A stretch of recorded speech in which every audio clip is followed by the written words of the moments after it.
When Wendy Wazalowski's 7-week-old son Evan stopped breathing in a crowded parking structure, his only hope was the people who happened to be nearby, including Wendy's good friend, Lance Riska.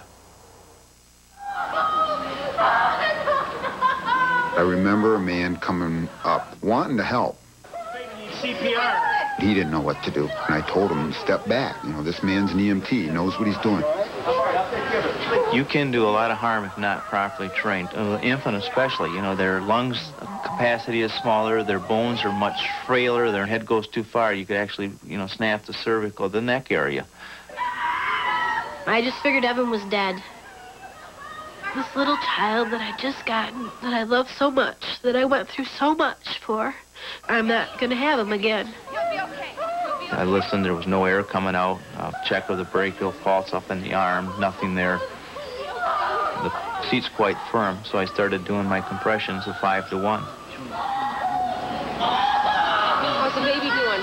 I've got no heartbeat, no breathing yet. You call 911. Wendy has a bag phone. She was still too hysterical to try to talk to him, so she threw the telephone to me. Up to this point, I just felt totally powerless, and at this point, it was like, now I can help. I can do this. Central Dispatch. Yeah, is this 911? Yes, go ahead. We have an emergency with an infant. We're in the parking ramp on level 5. Which parking ramp, sir? Across from the Civic Center. Okay, and what's wrong? The baby's not breathing. Just quit breathing. Is the baby getting any air at all?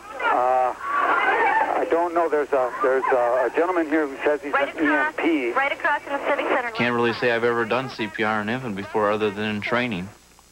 So I did what I've been teaching and what I practiced, but things were going downhill quick. CPR, how old is the child? 2 months. 2 months. How long has it been that the child hasn't been breathing, sir? Probably about 3-4 minutes now. 3 to 4 minutes. Maybe 5. Has the man been working on the child the whole time? No, only about 2 minutes. Dennis's wife, Pam, tried to console Wendy. I thought if there was a chance of that baby surviving, Denny could do it.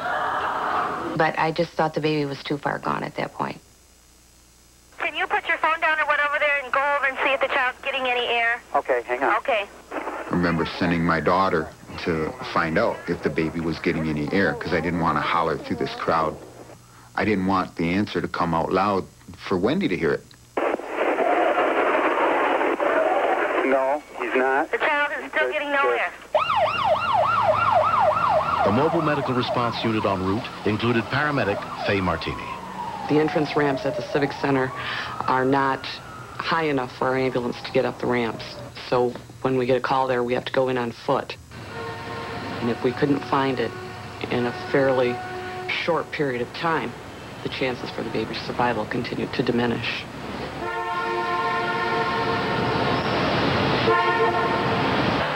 Four to 5 minutes at least had gone by, and then the baby coughed a little bit.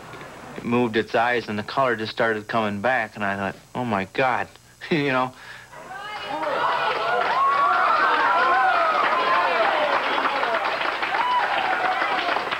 He was much better. In my mind still, Evan was dead, and I just could not bear to look at him and see him blue again. They had to force me to look at him. He looked disoriented and just kind of looked at me like, what's going on, Mom? We'll get it down. Okay, wait a minute. What's the truck look like? It's a gold Dodge Caravan. A gold Dodge Caravan? Yes, sir. Yes, ma'am. Okay. We'll get it down. I've always been a bit of a wild driver. Gotta get the baby down now. They can't get the ambulance up here. And again, I had the same feeling at that moment. You know, here's something that I can do. Wendy, no, you don't. No, Wendy, don't. Any point in time, it could stop again. The heart and the breathing. With an infant, it goes that quick. I hope you don't value the offenders too much. I still had some real scary thoughts that if it did make it, there might be brain damage. Let's get out of the way there, everybody. Out of the way. Move back in there. Back in there. Dennis's friend Perry Birchfield was trying to clear an open lane. A couple of guys looked at me with their families and said, yeah, you're just trying to get out of here early. I didn't waste my time on them. You need to get the people out of the way that will get out of the way and hope that if they made a move, then everybody else behind them would make moves. Out of the way. They moved because we really gave them no choice. It was either move or we're going to hit you.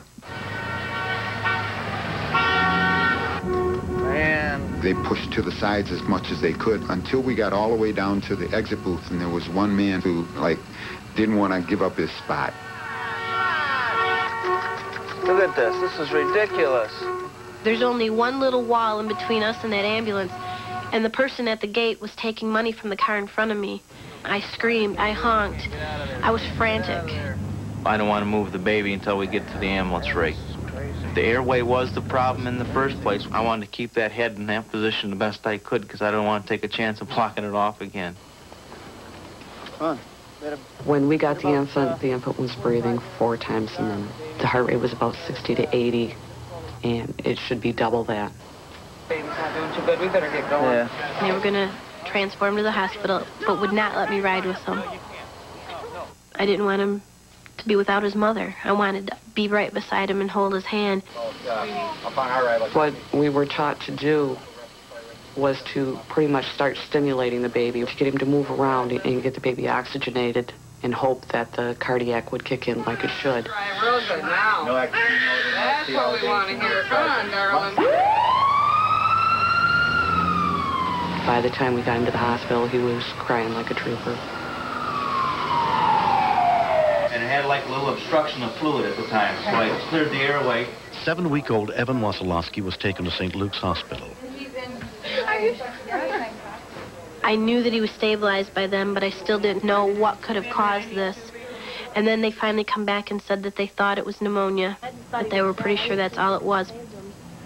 Here he is. Keith Kosas was the pediatrician on duty. He had 2 weeks earlier had a very common virus which set him up for a secondary infection, and that caused him to stop breathing. Had it not been for the efforts of Mr. McMahon, he probably would not have lived. I love you so much. When he finally looked up at me and he smiled, I cried. And he kind of was like saying, Mom, I'm okay. You'll be okay. And that smile was the best thing I ever saw. Come on. Come on. Yay! Yeah! It's been nearly a year since the incident. Before I could go back to work, I needed to find someone that was trained in CPR because I would not leave Evan with anyone that was not CPR trained. It's very, very important. It's right here. What are the odds of what happening again? Having a EMT in the car right behind me. Who is it? It's for me? I normally would work that night. I had to take a few hours off just to go with my family. Normally I wouldn't have been there. It was almost a miracle. I mean, it was meant to be. Yay, Evan. What a big boy. And just puffs of air with an infant. You'll cover both the mouth and the nose, okay? So it'll be... Dennis came to my home and taught my mother and my babysitter and my friend Robin CPR, and then, of course, let me brush up on it again. Chin lift, chin lift. You don't want to do any kind of cervical injury to the neck. I really think everyone should learn it and not have to go through what I went through, that panic and feeling helpless. You want one of these? Yeah. Wendy's like a sister to me, and so Evan is just like a nephew to me. Birthday hat? Every little boy should have a corny birthday hat. At least once in their life. Evan's a very intelligent baby, and he's very, very strong, and you know, he's probably about the best baby I've ever met. Ready, Evan? 1, 2, 3. Yay! I get to look at Evan's eyes and see his smile, and it's because of Denny. He's been my hero from that moment on until now, and Evan's hero. We've stayed in contact. We call each other all the time. I feel that there's just a bond there between all of us. He's just the cutest little boy. He's full of life, starting to walk. I don't take him for granted.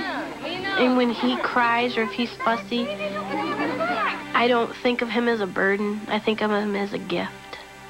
He's a gift that I almost lost. He's a precious, precious gift. Next. We didn't think that anything could happen, but then he was smarter than we gave him credit.